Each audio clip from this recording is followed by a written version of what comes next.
Agora, a Bíblia lida e explicada com Alain Amorim. Para quem quer ouvir a Palavra de Deus de forma simples e compreensível. Olá, querido ouvinte, querida ouvinte. Nós estamos de volta com mais um programa, a Bíblia lida e explicada. Eu sou o pastor Alain Amorim. Nós vamos continuar o nosso estudo no Evangelho de Lucas, no capítulo 12. Estudando agora a segunda parte do primeiro parágrafo que já começamos a ler e estudar no nosso último encontro. Vamos então hoje estudar os versículos 8 ao 12. Acompanhe comigo então a leitura da bendita palavra de Deus.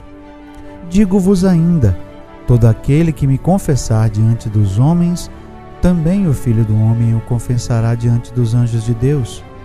Mas o que me negar diante dos homens será negado diante dos anjos de Deus. Todo aquele que proferir uma palavra contra o Filho do Homem, isso lhe será perdoado. Mas o que blasfemar contra o Espírito Santo não haverá perdão. Quando vos levarem às sinagogas e perante os governadores e as autoridades, não vos preocupeis quanto ao modo por que respondereis, nem quanto às coisas que tiverdes de falar, porque o Espírito Santo vos ensinará naquela mesma hora as coisas que deveis dizer. Jesus está aqui ainda com aquela multidão ao seu redor e está conversando com os seus discípulos, ensinando-lhes coisas importantes. Ele já tinha falado da questão do temor a Deus. Não temam aqueles que podem apenas matar o corpo, mas temam aquele que pode matar e colocar o corpo e a alma no inferno. E agora Jesus fala de forma contundente algo que é importante que eu e você ouçamos. Digo-vos ainda, aquele que me confessar diante dos homens. Existem duas maneiras de interpretar essa expressão. Uma delas leva em conta que Jesus não está aqui falando da salvação. E esse confessar dele diante dos homens seria para as boas obras, ou seja, aqueles que confessam o Senhor perante os homens terão o seu galardão, terão a sua recompensa dada por Cristo Jesus. Mas, entretanto, aqueles que não confessarem não terão a sua recompensa. Mas, e talvez me ladeando aqui com aqueles da minoria, nós entendemos que Jesus estava falando sim da questão da salvação, porque Jesus deixa claro que não há meio termo com relação ao reino. Jesus deixa claro que não há posição neutra, ou se é favorável ou se é contrário. Jesus disse: quem comigo não ajunta, espalha. Ou seja, sem dúvida, nós podemos perceber aqui que Jesus está falando da questão da salvação. Aqueles que o negam perante o Senhor, se não são dele, realmente serão condenados. Aqueles que o confessam perante os homens, esses serão poupados. Talvez você fique pensando, mas e Pedro? Pedro negou perante os homens. É verdade. Nesse caso, sem dúvida, ele pecou, ele errou, mas ele foi perdoado e foi restaurado pelo Senhor. Nós cremos que os contextos aqui são diferentes. Jesus está falando aqui de uma posição favorável ou de posição contrária, como a dos fariseus e dos doutores da lei, ao Senhor Jesus. Posição favorável dos seus discípulos, que certamente estariam prontos para confessá-lo diante dos homens, e posição contrária dos judeus, que não queriam reconhecê-lo, nem ao menos reconhecer as obras que de Deus eram feitas em Jesus. O que me negar diante dos homens será negado diante dos anjos de Deus. Creio que não há realmente outra forma, ou melhor, eu creio que esta maneira de interpretar é realmente a melhor. Todo aquele que proferir uma palavra contra o Filho do Homem, isso lhe será perdoado, Jesus diz.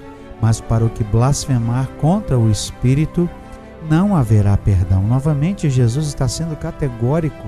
Aqui a blasfêmia contra o Filho do Homem, falar mal de Jesus, talvez ainda fosse aceito ou fosse perdoável, porque Jesus tinha a sua divindade de certa forma velada, e muitos ainda não conheciam, não sabiam que ele realmente era.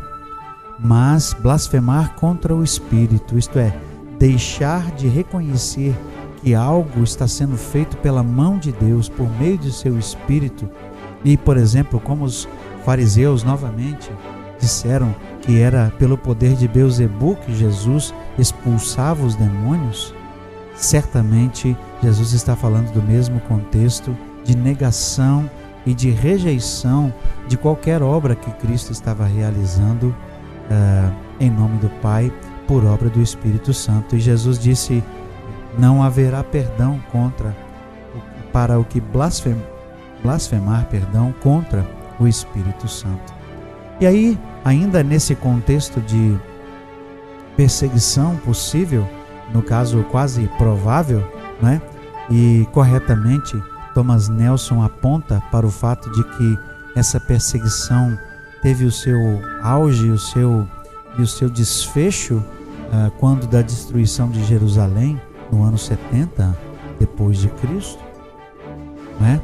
Ainda falando então sobre essa perseguição, Jesus diz: quando vos levarem às sinagogas e perante os governadores e as autoridades, não vos preocupeis quanto ao modo por que respondereis, nem quanto às coisas que tiverdes de falar, porque o Espírito Santo vos ensinará naquela mesma hora as coisas que deveis dizer.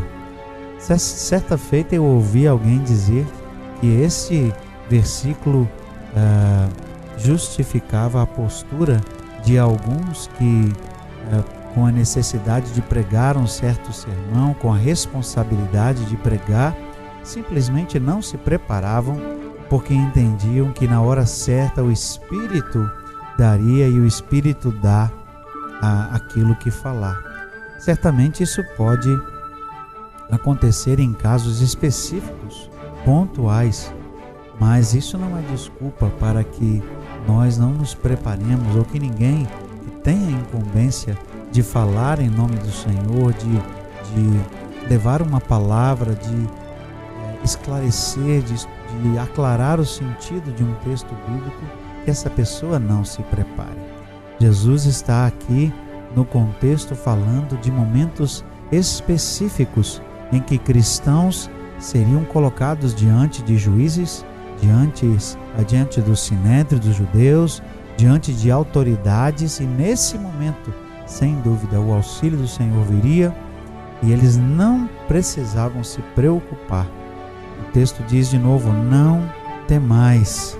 Naquela mesma hora as coisas, o Espírito Santo vos ensinará naquela mesma hora as coisas que deveis dizer.